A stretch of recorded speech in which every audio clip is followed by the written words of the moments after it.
ابھی اگلے جمعے انشاءاللہ الرحمن 16 تاریخ کو بیٹی کی نکاح اور رخصتی انتہائی سادگی سے مسجد سے، نکاح بھی مسجد میں ہوگا، نمرہ مسجد نارتھ ناز آباد میں۔ آپ سب کو دعوت ہے، آپ سب کو دعوت ہے، ہماری خوشی میں شریک ہو، چونکہ گھبرائے وہ لوگوں کو بلانے سے جس نے لوگوں کو کھلانا ہو۔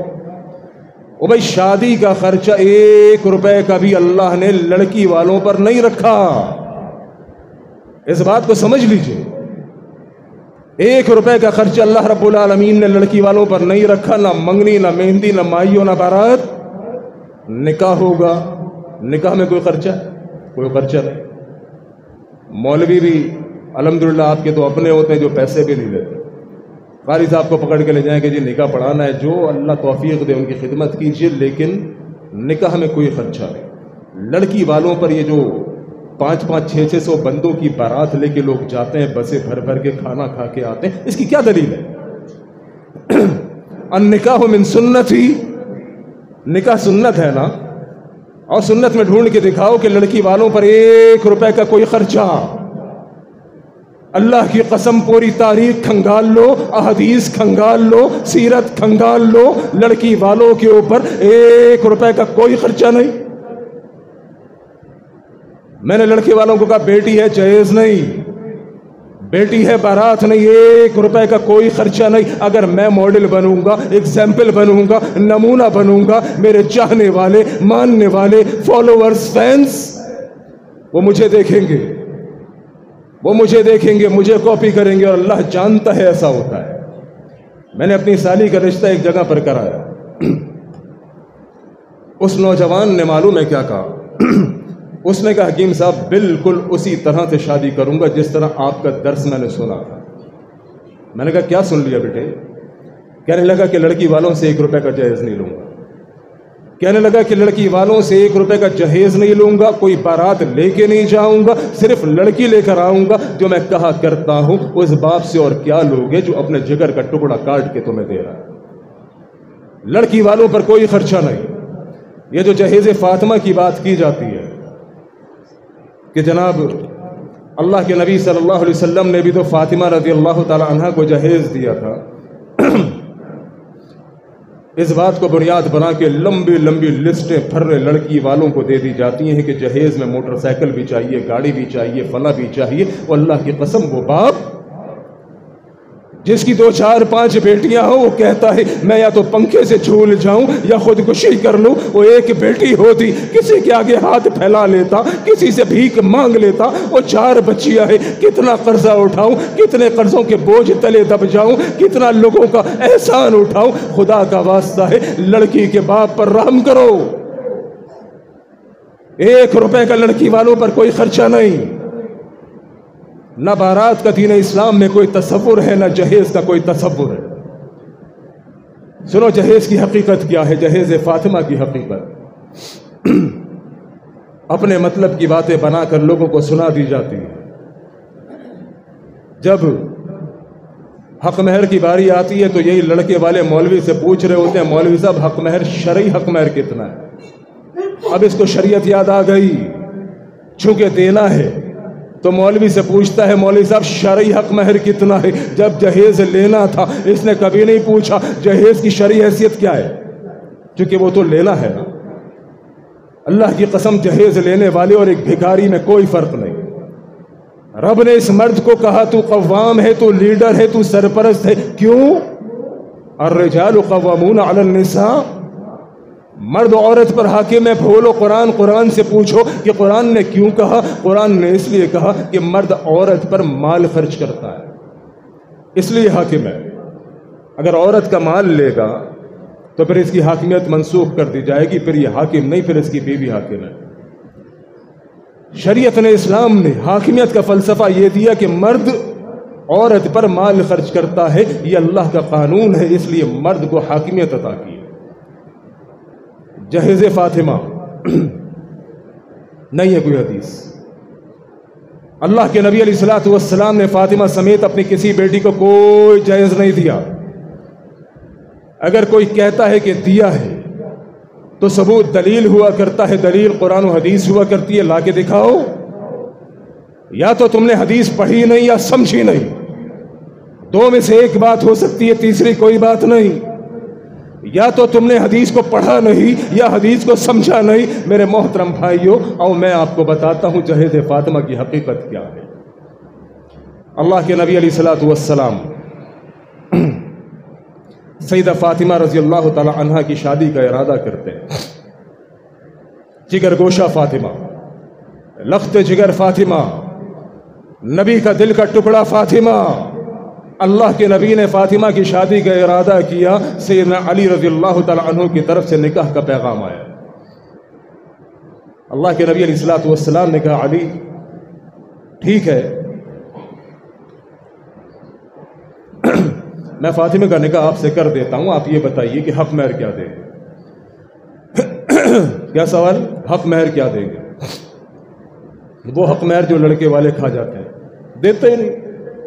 میں اکثر نکاح پڑھانے کے لیے جاتا ہوں، حق مہر لکھنے کا ٹائم آتا ہے، جی حق مہر کیا ہے؟ کہتے ہیں جی 5 لاکھ روپے۔ 5 لاکھ روپے۔ میں شکل دیکھتا ہوں کہ یار یہ شکل 5 لاکھ والی ہے بھی کہ نہیں؟ تو جواب ملتا ہے کہ نہیں، یہ شکل 5 لاکھ والی نہیں۔ ابھی ایک حالیہ ایک نکاح ہوا، بھائی اپنے ہی ساتھی تھے مسجد کے، ان کو میں جانتا تھا، وہ الیکٹریشین، گاڑیوں کے الیکٹریشین تھے، کام بھی ایسے ہی سوکھا روکھا سا، کوئی اتنا بڑا کام نہیں۔ میں نکاح پڑھانے کے لیے بیٹھا، میں نے پوچھا بھائی حق مہر کیا لکھوں؟ کہہ رہے 2 لاکھ روپے لکھ دو۔ میں نے کہا یار تو 2 لاکھ روپے دے گا؟ کہہ رہا نہیں یار وہ بس لکھ دیجئے۔ میں نے کہا نہیں لکھوں کیوں، تو یہ بتا کہ دے گا یا نہیں دے گا۔ کہہ رہا یار دلہن والوں نے بھی کون سی سچائی سے کام لیا ہے، بڑا اس سے کام کر۔ میں نے کہا کیوں؟ کہہ رہا دلہن والوں نے اپنی لڑکی کی عمر کم لکھوائی ہے، چھوٹی عمر لکھوائی ہے۔ ابے میں نے کہا یار اگر انہوں نے چھوٹی عمر لکھوائی ہے تو شناختی کارڈ نکال کے چیک کر لیتا، اب اس کا بدلہ، اس کا انتقام 2 لاکھ روپے حق مہر لکھوا کے دے گا، اور تیری حیثیت شاید 20,000 دینے کی بھی نہیں ہے، تو یہ حق مہر لکھ دو، 5 لاکھ روپے لکھ دو، دینا کس نے؟ اور لڑکی والوں کو بھی یہ غلطی لگ گئی، وہ کیا لڑکی والے سمجھتے ہیں زیادہ سے زیادہ بڑا حق مہر لکھواؤ تاکہ لڑکا پابند رہے، باؤنڈ رہے، ہماری بیٹی کو طلاق نہ دے۔ اصل میں حق مہر کو سیکیورٹی ڈپازٹ سمجھ لیا گیا کہ سیکیورٹی ڈپازٹ ہے، ہماری بیٹی کا تحفظ ہے، جتنا بھاری حق مہر ہوگا اتنا ہماری بیٹی کی زندگی محفوظ ہوگی، وہ احمقوں کی جنت میں رہتے ہیں۔ جب جس کو غصہ آتا ہے، طلاق کب ہوتی ہے؟ غصے کی حالت میں، جب دماغ معاف ہو جائے، عقل ساتھ چھوڑ جائے، تب انسان طلاق دیتا ہے، اور جب طلاق دیتا ہے وہ 5 لاکھ اور 10 لاکھ کو نہیں دیکھتا، وہ کہتا ہے طلاق نکلوا سکتے ہو تو نکلوا لو، جو کرنا ہے کر لو، جاؤ تیری بیٹی کو فارغ کر دیا۔ طلاق میرے محترم بھائیوں عقل جب ختم ہو جاتی ہے تب ہوتی ہے۔ اس وقت سچ بتاؤ کوئی نہیں سوچتا کہ 5 لاکھ اور 10 لاکھ روپے، وہ جذبات ہوتے ہیں، وہ غصہ ہوتا ہے۔ لہذا حق مہر کی تعریف کو سمجھو، جو لڑکا پہلی رات لڑکی کو ادا کر دے، حق مہر کی تعریف یہ ہے۔ اور یہاں کیا ہوتا ہے؟ شادی کی پہلی رات بیوی کے گوڑے گھٹنے پکڑ کے بیٹھا ہوتا ہے، معاف کر دو، معاف کر دو۔ اب وہ بیچاری نئی نویلی دلہن شرم و حیا کا پیکر، وہ کیا کہے گی؟ بیوی سے زبردستی حق مہر کو معاف کرانا حرام، یہ تیری بیوی کا حق ہے جو شادی کی پہلی رات تو اس کو ادا کر دے۔ ہاں اگر نہیں ہے تو آپسی باہمی انڈرسٹینڈنگ سے کچھ آج دے دیا کچھ کل دے دیا، دینا ضرور ہے۔ اللہ کے نبی نے فرمایا علی حق مہر کیا دو گے؟ فرمایا اللہ کے نبی حق مہر میرے پاس تو کوئی ایسی بڑی رقم نہیں، ہاں البتہ ایک زرہ ہے، زرہ وہ جو جنگوں میں آگے پہنتے ہیں ڈیفنس ڈھال کے لیے، تو اللہ کے نبی وہ ہے، اور ایک گھوڑا ہے، اور کچھ نہیں۔ اب آپ دیکھیے اللہ کے نبی اپنا لخت جگر ایک ایسے شخص کو اٹھا کے دے رہے جس کے پاس حق مہر دینے کو بھی کچھ نہیں۔ فرمایا اللہ کے نبی ایک ڈھال ہے اور ایک گھوڑا ہے اور کچھ نہیں۔ میرے محترم بھائیوں، دین دیکھ کر اپنی بیٹیاں دینا سیکھو، مال دیکھ کے نہیں۔ مال کی کوئی حیثیت نہیں، یہ درہم و دینار، روپیہ پیسہ، اللہ کی قسم سب دنیا میں رہ جائے گا، پھر سب کچھ کام تیری اولاد کے وہی آئے گا جو وہ چھوڑ کے جائے گی۔ دین دیکھ کے نکاح کرو۔ اللہ کے نبی نے فرمایا علی گھوڑا تو سواری کے کام آئے گا، گھوڑا اپنے پاس رکھ لیجئے اور زرہ کو فروخت کر دیجئے۔ علی رضی اللہ تعالیٰ عنہ نے زرہ کو فروخت کیا، سیدنا عثمان کے پاس پہنچے رضی اللہ تعالیٰ عنہ۔ عثمان رشتہ داری ہونے والی تھی، کیونکہ عثمان اللہ کے نبی کی ایک بیٹی عثمان کے پاس تھی۔ علی اور عثمان کی اب رشتہ داری ہونے جا رہی ہے۔ علی رضی اللہ تعالیٰ عنہ عثمان غنی رضی اللہ تعالیٰ عنہ کے پاس پہنچے گا، عثمان اللہ کے نبی کی بیٹی فاطمہ سے نکاح ہو رہا ہے، حق مہر دینے کو کچھ نہیں، لہذا یہ زرہ بیچ کے میں اللہ کے نبی کو حق مہر دینا چاہتا ہوں۔ کہ اچھا یہ زرہ میں آپ سے خرید لیتا ہوں۔ 480 درہم کے اندر سیدنا عثمان غنی رضی اللہ تعالیٰ عنہ نے سیدنا علی سے وہ زرہ خرید لی، اور چونکہ اب رشتہ داری بھی ہو رہی تھی تو وہ زرہ کہا کہ یہ تحفہ میری طرف سے آپ رکھ لیجیے۔ اللہ اکبر! اللہ مال دے تو ساتھ دل عطا کرے۔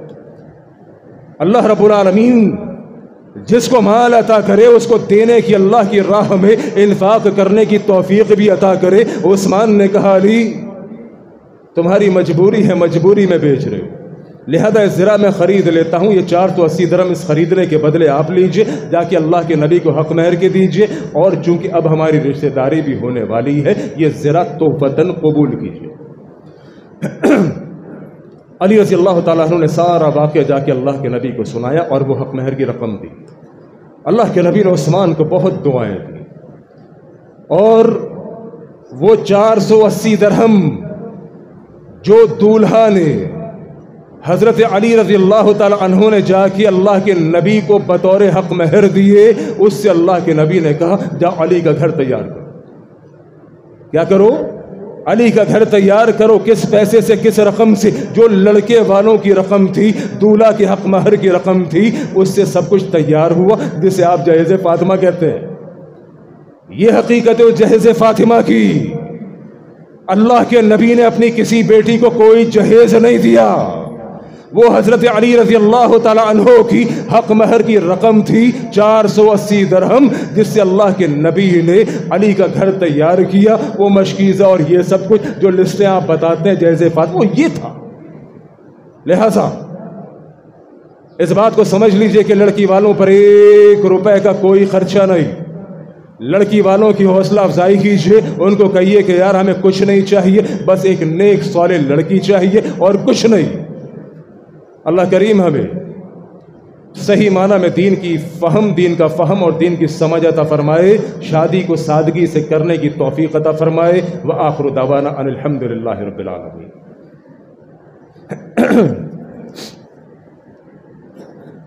ان الحمدللہ نحمدہ ونستعینہ ونستغفرہ